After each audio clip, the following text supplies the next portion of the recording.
une spécialité, l'éclat d'une ville, tissé à l'ancienne, portant le nom d'un métier vieux de plus d'un siècle, vanté pour sa finesse et la complexité de ses dessins, la seule qui séduit encore et toujours les marques prestigieuses se nomme dentelle. Pourtant, cette dentelle de Calais est à l'agonie. Elle se meurt doucement. Unis dans un même sort, les salariés de ce produit de luxe, volage par excellence, déstabilisant même parfois compte tenu des caprices de la mode et des fluctuations monétaires qui créaient chômage et misère dans la cité, les salariés de ce produit de rêve subissent désormais les effets encore plus dramatiques de la mondialisation, du désengagement des fabricants, de la délocalisation.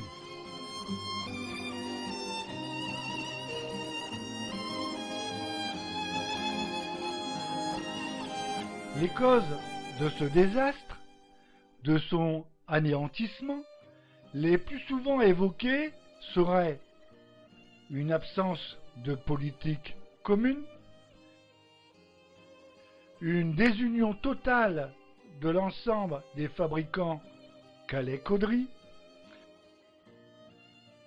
un défaut de travail en commun sur les sujets essentiels tels que la sauvegarde de la corporation, la fuite en avant avec des prix cassés, la vente de matériel, de savoir-faire, de technologie,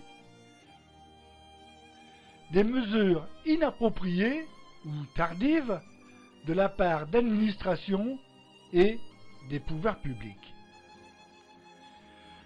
Une chose est certaine, c'est que cette dentelle portait en elle, depuis des années, les germes qui provoqueront progressivement sa destruction. Les transferts de technologie opérés dans les pays à bas coût y seront certainement pour quelque chose et n'aideront pas la profession. Brunet s'installera en Thaïlande, puis sera suivi par Desailles.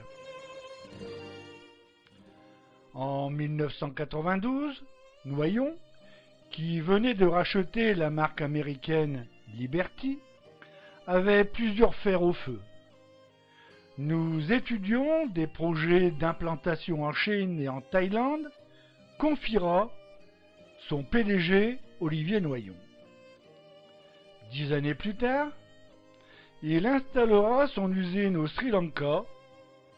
Le chiffre d'affaires de la société, qui était alors de 80 millions d'euros réalisé par 850 personnes, passera à 15 millions en 2012 avec, cette fois, 215 salariés. Les raisons invoquées: conquérir de nouveaux marchés et être au plus près de la clientèle de façon à réduire à la fois les délais et les prix, disait-il. Entre-temps, Noyon avait collaboré avec Karl Meyer dans le but de mettre au point un prototype X-Tech capable de produire une dentelle pouvant rivaliser au plus près avec l'Olivers. Techniquement, ces Jacquardtronic ou X-Tech possèdent 66 barres en mouvement. Certes, cela est moins important que pour l'Olivers, dont le nombre de barres peut atteindre jusqu'à 120, et ainsi avoir plus de possibilités créatives. Sur ces nouvelles machines, la dentelle reste tricotée, alors que pour la dentelle crachée par les lourdes machines de fonte, elle est tissée et cousue par les navettes appelées chariots. Mais il y a le prix de revient. celui-ci est nettement inférieur. Cela fera la différence auprès des grandes chaînes de production qui pourront ainsi augmenter leurs marges et mettre sur leur marché un produit sensiblement moins cher. Une fois la mise au point réalisée, notamment dans les locaux de l'entreprise Noyon, ces machines seront mises sur le marché et installées dans le monde entier. C'est ce qu'on pourrait appeler se couper la branche sur laquelle on est assis. Par ailleurs, l'abolition au 1er janvier 2005 des quotas d'importation qui existaient avec la Chine et l'Europe sur les produits textiles feront le reste.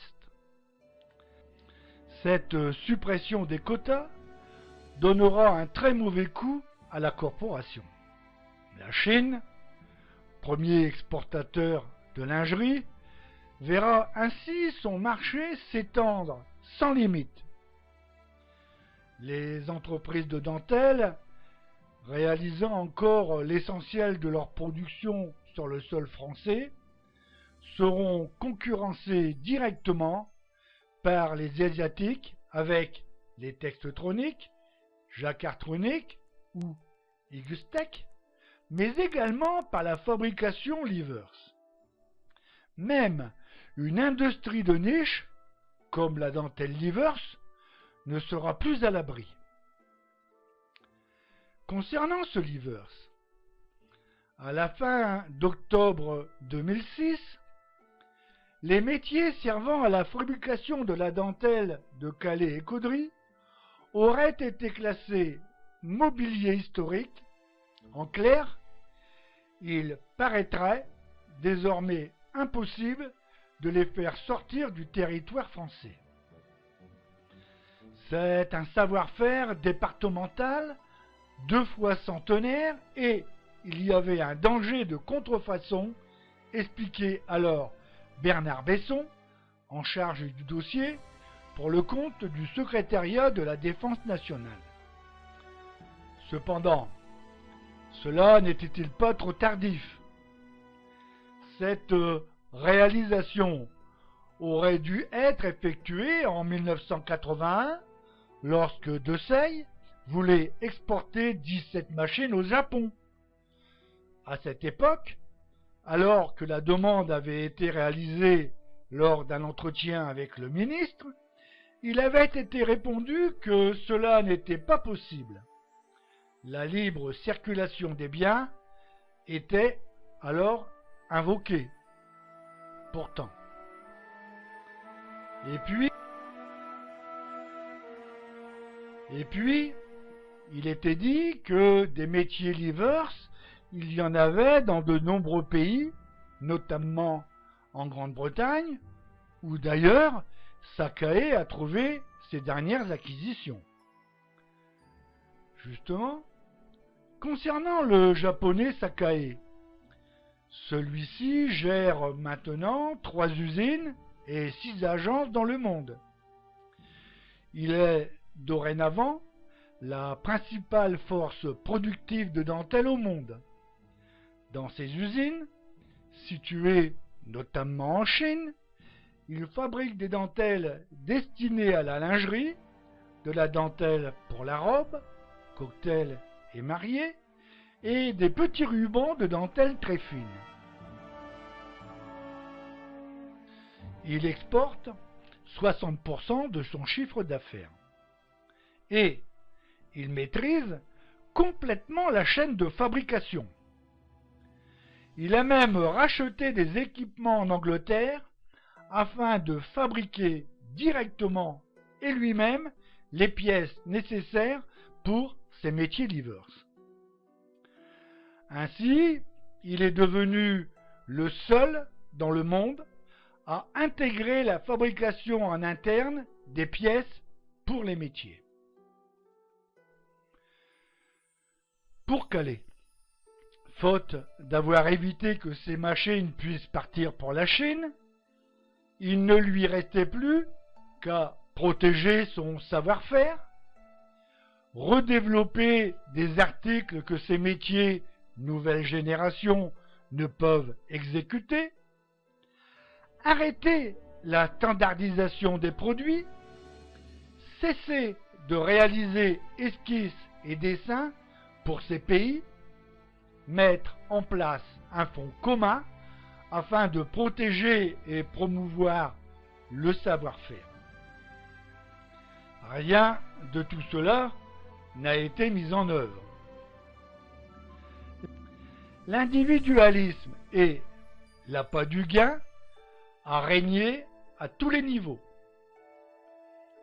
De plus, comment un ouvrage destiné à valoriser le patrimoine calaisien puisse-t-il servir d'inspiration à la création d'esquisses vouées à l'exportation? Cette cité internationale de la dentelle et de la mode, d'un budget de 27 millions d'euros inauguré en grande pompe en juin 2009, d'un coût, à cette époque, presque équivalent au chiffre d'affaires réalisé par les industriels de la dentelle de Calais, n'a pas en réalité servi les intérêts de la profession.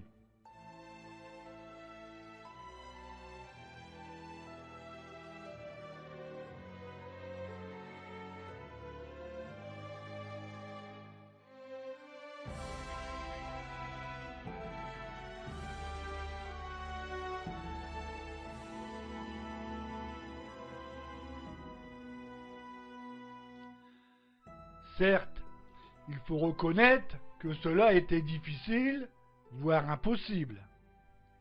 L'état d'esprit des entreprises de dentelle de Calais-Caudry et de certains salariés ne le permettait pas. Un état d'esprit qui n'avait guère évolué depuis plus d'un siècle et qui reposait exclusivement sur un égocentrisme profond et une lutte acharnée entre fabricants.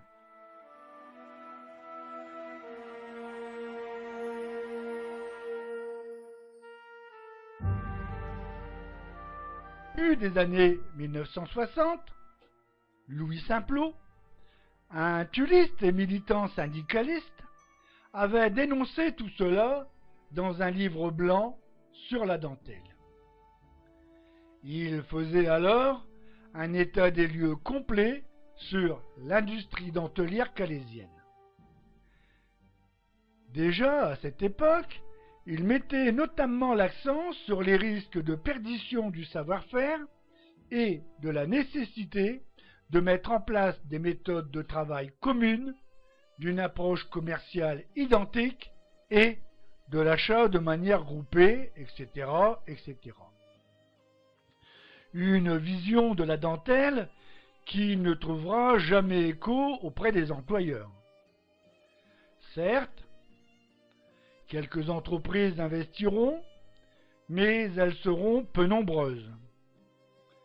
L'évolution technologique sera difficile et lente, la lutte d'influence s'éternisera, aucune politique de sauvegarde de la corporation ne sera mise en place. Pourtant, cette dentelle émerveille toujours.